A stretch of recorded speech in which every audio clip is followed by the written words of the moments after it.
Hey, what's up guys? Today we are going to be talking about how to turn your iPhone footage into cinematic footage and make anyone think that it could be from a DSLR. Stay tuned. So the first thing we're going to do is we're going to open up the camera app. We're going to make sure that we are shooting in 4K and we want to shoot in 24 frames per second for more cinematic mode. There may be a shot or two that I'll switch to 60 and just to get a little bit more slow motion, but 24 frames is going to be the ideal look for a cinematic look. Now, once we've got our frame rate and resolution set, we're going to tap on our exposure. And to lock that in, we're just going to hold that square and it auto locks your exposure and your focus. Getting your exposure locked is first of all the most important thing, because that's what kind of gives away an amateur look, is when you see that exposure kind of adjusting, trying to find the right exposure.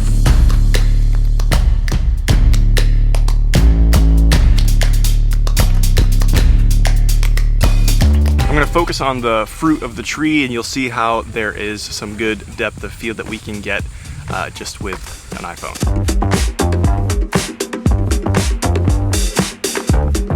All right. Oh, and I want to add, this video is showing you how you can do it for completely free. This is not using a third-party app that you have to pay for. This is showing you how you can do it completely free on just your iPhone. If you want to see a review on an app, I do recommend that you do have to pay for a little bit of money. Let me know down in the description area and I can do a review on that app. Okay, let's get back into it.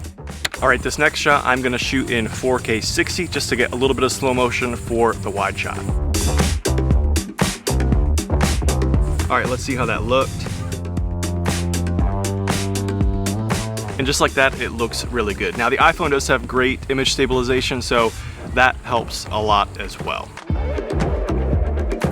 Okay, for this next shot, I'm gonna show you guys how you can get that shot that's like in front of your feet while you're walking down low to the ground. And you might be asking, how can you get that kind of shot if you're by yourself? Well, I'm glad you asked. I'll go ahead and show you how I will get this shot.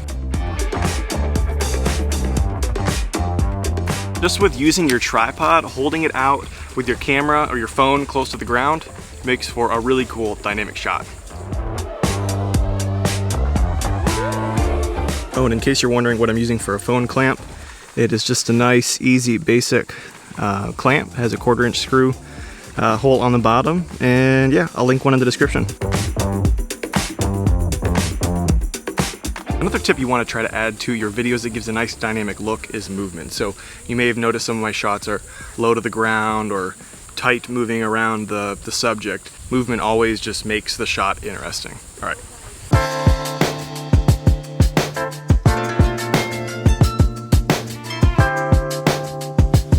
It just looks so good for an iPhone. Between image stabilization, locking your exposure, and walking right. Now you do have to make sure you walk kind of heel to toe, kind of like you would if you were using a gimbal, just to kind of smooth out your movement, but it looks really good. Honestly, very impressive.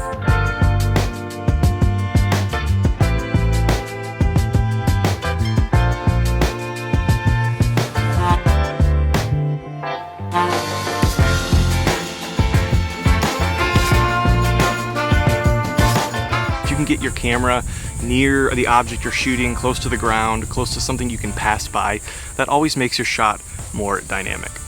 What in the world? How? I just looked down and had leaves sticking to my shoes and realized I went through gum. I have no idea how I stepped in gum. Now, something to keep in mind if you have anything from, I think, the iPhone 11 and up where you have the wide angle lens, I would recommend using the ultra wide because it just gives that much more information on screen.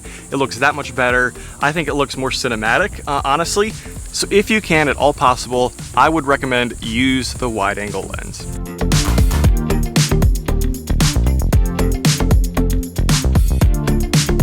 Okay guys, let's see what we got and how it looks.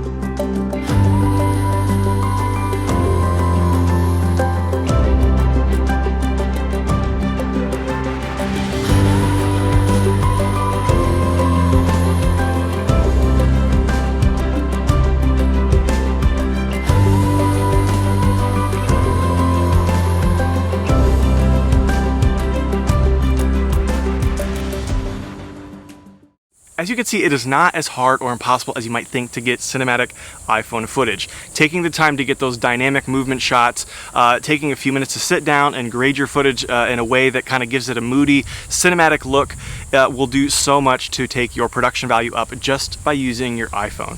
If you guys want to see exactly how I edit my iPhone footage, please let me know down in the description and I will do a tutorial on that. All right guys, with that being said, I'll see you next time, but until then, go shoot some epic content.